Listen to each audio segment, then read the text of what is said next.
Good morning সবাইকে। সবাই কেমন আছো? আশা করি সবাই ভালো আছো। আমি সকালবেলা উঠে পড়েছি, চান টান আমার হয়ে গেছে। এই দেখো আমার বাড়ির বাগান থেকে আমি আলু গাছ লাগিয়েছিলাম, সেখান থেকে আলু বেরোচ্ছে। তাও বেশি বড় বড় না, ছোট ছোট।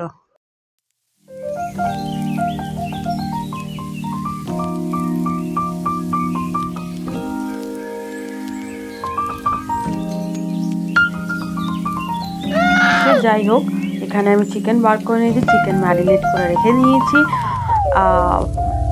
ইয়োগার্ট দিয়ে। দেন আলু কেটে নিয়েছি, অ্যান্ড টমাটার, অনিয়ন অ্যান্ড দুটো চিলি আমি নিয়েছি।